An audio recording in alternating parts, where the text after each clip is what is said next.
Hello' guys, নমস্কাৰ। আৰু এটা নতুন ব্লগত আপোনালোকক স্বাগতম জনাইছোঁ।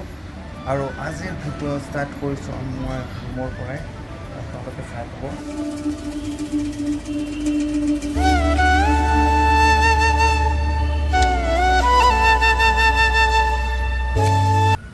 আমাৰ লগত